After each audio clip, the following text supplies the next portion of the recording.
ಶೀಘ್ರಮೇವ ಕಲ್ಯಾಣ ಪ್ರಾಪ್ತಿರಸ್ತು. ಈ ಒಂದು ಆಶೀರ್ವಾದದಲ್ಲಿರುವಂತಹ ಶಕ್ತಿ ಅಷ್ಟಿಷ್ಟಲ್ಲ. ಯಾರಿಗಾದ್ರೂ ಈ ಆಶೀರ್ವಾದ ಸಿಕ್ಕರೆ ಸಾಕು, ಅವರ ಮದುವೆ ಬೇಗನೆ ಆಗೋಗುತ್ತೆ ಅನ್ನೋ ನಂಬಿಕೆ ಇದೆ. ಆದ್ರೂ ಕೆಲವ್ರ ಹಣೆ ಬರಹ ಈ ಆಶೀರ್ವಾದ ಸಿಕ್ಕರೂ ಮದುವೆ ವಯಸ್ಸು ದಾಟ್ತಾ ಬಂದ್ರೂ ಮದುವೆಯಾಗೋ ಸೂಚನೆಗಳೇ ಕಾಣಿಸ್ತಾ ಇರೋದಿಲ್ಲ. ಕಾರಣ ಯೋಗ್ಯವರ ಹುಡುಕಿದ್ರು ವಧುವನ್ನ ಹುಡುಕಿದ್ರು ಸಿಗೋದಿಲ್ಲ, ಸಿಕ್ಕರೂ ಜಾತಕಗಳು ಕೂಡ್ಬರೋದಿಲ್ಲ. ಕೊನೆಗೆ ಅದು ಕೂಡಿ ಬಂತು ಅಂತ ಇಟ್ಕೊಳ್ಳಿ, ಮದುವೆ ತನಕ ಮಾತೇ ಮುಂದುವರಿಯಲ್ಲ. 108 ವಿಘ್ನ ಎದುರಾಗಿ ಕೊನೆಗೆ ಮದುವೆನೇ ಬೇಡ ಅಂತ ಅನ್ಸೋಕ್ ಶುರುವಾಗ್ಬಿಡುತ್ತೆ. ನಿಮಗೂ ಇಂಥ ಅನುಭವ ಆಗ್ತಾ ಇದೆಯಾ? ಇಲ್ಲ ನಿಮ್ಮವ್ರಿಗೆ ಯಾರಿಗಾದ್ರೂ ಮದುವೆಗೆ ಪರ್ಫೆಕ್ಟ್ ಜೋಡಿ ಸಿಗ್ತಾ ಇಲ್ಲ ಅನ್ನೋ ನೋವು ಕಾಡ್ತಾ ಇದೆಯಾ? ಹಾಗಾದ್ರೆ ಈ ವಿಡಿಯೋದಲ್ಲಿ ನಾವು ಹೇಳಿರುವಂತಹ ಈ ಉಪಾಯವನ್ನ ಮಾಡಿ. ಈ ಉಪಾಯವನ್ನ ನೀವು ತುಳಸಿ ಮದುವೆ ದಿನವೇ ಮಾಡಿದ್ರೆ ಉತ್ತಮ.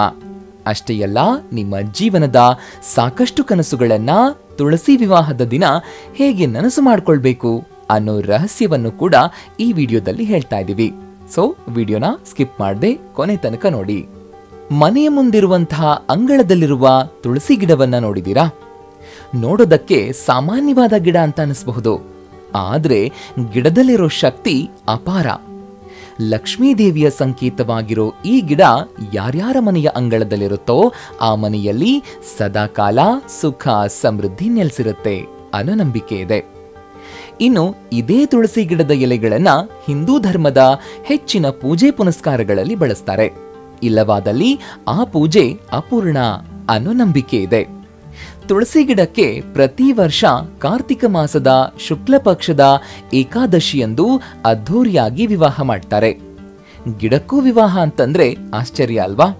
ಇದು ಹಿಂದೂ ಧರ್ಮದಲ್ಲಿ ತಲತಲಾಂತರದಿಂದ ನಡ್ಕೊಂಡು ಬಂದಿರುವಂತಹ ವಾಡಿಕೆ. ಪುರಾಣದ ಕಥೆಯಲ್ಲಿಯೂ ತುಳಸಿ ಗಿಡದ ಮದುವೆ ಕಥೆ ಉಲ್ಲೇಖವಾಗಿದೆ.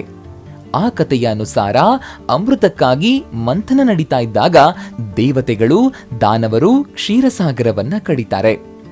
ಸಮುದ್ರದ ಗರ್ಭದೊಳಗಿನಿಂದ ಅನೇಕ ದೈವಿಕ ಶಕ್ತಿಗಳು ಪ್ರಕಟವಾಗುತ್ತೆ. ಕೊನೆಯಲ್ಲಿ ಬರೋದೇ ಅಮೃತ. ಅದನ್ನ ಕೈಗೆ ತೆಗೆದುಕೊಂಡ ವಿಷ್ಣುವಿನ ಕಣ್ಗಳಿಂದ ಆನಂದ ಬಾಷ್ಪ ಬರುತ್ತೆ. 1-2 ಹನಿಗಳು ಆ ಕಲಶದಲ್ಲಿ ಬೀಳುತ್ತೆ. ಅದರಿಂದ ಒಂದು ಸಣ್ಣ ಗಿಡ ಹುಟ್ಕೊಳ್ಳುತ್ತೆ. ಅದಕ್ಕೆ ತುಲನೆ ಇಲ್ಲವಾದ್ದರಿಂದ ತುಳಸಿ ಅಂತ ಹೆಸರಿಡಲಾಗಿದೆ. ವಿಷ್ಣು ಲಕ್ಷ್ಮಿಯೊಂದಿಗೆ ಮದುವೆಯಾಗ್ತಿರುವಾಗ ತುಳಸಿಯನ್ನು ಮದುವೆಯಾಗ್ತಾನೆ. ಹಿಂದೂ ಧರ್ಮದಲ್ಲಿ ಮಹಾವಿಷ್ಣುವಿನ ಮಡದಿ ಎಂದು ಅವರಿಬ್ಬರಿಗೆ ನಡೆಯುವ ವಿವಾಹವನ್ನ ತುಳಸಿ ವಿವಾಹ ಅಂತ ಕರೀತಾರೆ. ಇದೇ ರೀತಿ ಇನ್ನೂ ಅನೇಕ ಕಥೆಗಳನ್ನ ಪುರಾಣಗಳಲ್ಲಿ ಉಲ್ಲೇಖಿಸಲಾಗಿದೆ. ಪ್ರತಿ ವರ್ಷದ ಅಂತ್ಯದಲ್ಲಿಯೂ ತುಳಸಿ ವಿವಾಹ ನಡೆಯುತ್ತೆ. ನಂತರ ಅದೆಷ್ಟೋ ಜನ ಗೃಹಸ್ಥಾಶ್ರಮಕ್ಕೆ ಪಾದಾರ್ಪಣೆ ಮಾಡ್ತಾರೆ. ಅಂದ್ರೆ ಕೆಲವರು ಆ ಭಾಗ್ಯದಿಂದ ವಂಚಿತರಾಗಿದ್ರೆ ಅಂಥವರು ಈ ಉಪಾಯವನ್ನ ಮಾಡಿ. ಆಗ ನೋಡಿ ಕಂಕಣ ಭಾಗ್ಯ ಅದೆಷ್ಟು ಬೇಗ ಕೂಡಿ ಬರುತ್ತೆ ಅಂತ. ಮೊದಲಿಗೆ ನೀವು ಮಾಡಬೇಕಾಗಿರೋದೇನು ಅಂತಂದ್ರೆ, ಅದರಲ್ಲೂ ವಿಶೇಷವಾಗಿ ಯುವತಿಯರು ತುಳಸಿ ವಿವಾಹದ ದಿನವನ್ನ ತುಳಸಿ ಕಟ್ಟೆಯನ್ನ ಅಚ್ಚುಕಟ್ಟಾಗಿ ಶೃಂಗಾರ ಮಾಡಿ ತುಳಸಿ ಗಿಡಕ್ಕೆ ಕೆಂಪು ಚುನರಿಯನ್ನ ಹೊದಿಸಿ. ನಂತರ ಮದುವೆ ಮನೆಗಳಲ್ಲಿ ಹೇಗೆ ವಧುವಿನ ತಲೆ ಮೇಲೆ ಹೊದಿಸಿರ್ತಾರೋ ಅದೇ ರೀತಿ ಹೊದಿಸಿ. ಆ ನಂತರ ಸಾಲಿಗ್ರಾಮವನ್ನ ಪೂಜಿಸಿ ಆಶೀರ್ವಾದವನ್ನ ಪಡಿರಿ. ಹೀಗೆ ಮಾಡೋದ್ರಿಂದ ನಿಮ್ಮ ಜೀವನದಲ್ಲಿ ಅದೆಂಥ ವಿಘ್ನಗಳಿದ್ರೂ ಅದು ದೂರವಾಗಿ ಮದುವೆ ಭಾಗ್ಯ ಆದಷ್ಟು ಬೇಗ ಕೂಡಿ ಬರುತ್ತೆ. ಈ ಉಪಾಯವನ್ನ ಯುವಕರು ಹಾಗೂ ಯುವತಿಯರು ಇಬ್ರೂ ಮಾಡಬಹುದು. ತುಳಸಿಯ ವಿವಾಹದ ದಿನ ನೀವು ತುಳಸಿ ದೇವಿಗೆ ಕಂಕಣ ಭಾಗ್ಯ ಕೂಡ ಬರ್ತಾ ಇಲ್ಲ ಅಂತ ಹೇಳ್ಕೊಳ್ಳಿ.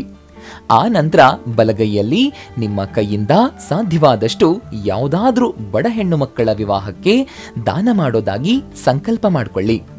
ಆ ಹಣವನ್ನ ಯಾರಿಗೂ ಗೊತ್ತಾಗದ ಹಾಗೆ ದಾನ ಮಾಡಿ ಬಂದ್ಬಿಡಿ. ಹೀಗೆ ಮಾಡೋದ್ರಿಂದ ವಿವಾಹದ ಯೋಗ ಶೀಘ್ರವೇ ಕೂಡ್ಬರುತ್ತೆ. ಈ ಉಪಾಯದ ಜೊತೆಗೆ ನೀವು ಮಾಡಬೇಕಾಗಿರೋ ಇನ್ನೊಂದು ಕೆಲಸ ಏನು ಅಂತಂದ್ರೆ, ತುಳಸಿ ಕಟ್ಟೆಯ ಮುಂದೆ ಬೆಳಗ್ಗೆ ಮತ್ತು ಸಂಜೆ ಸಮಯದಲ್ಲಿ ಮಣ್ಣಿನ ಹಣತೆಯಲ್ಲಿ ದೀಪವನ್ನ ಹಚ್ಚಿ. ಹೀಗೆ ಮಾಡೋದ್ರಿಂದ ತುಳಸಿಯ ಆಶೀರ್ವಾದ ನಿಮ್ಮ ಮೇಲೆ ಇರೋದಲ್ಲದೆ ಮನೆಯಲ್ಲಿರುವಂತಹ ನಕಾರಾತ್ಮಕ ಶಕ್ತಿಯೂ ಕೂಡ ದೂರವಾಗ್ತಾ ಹೋಗುತ್ತೆ.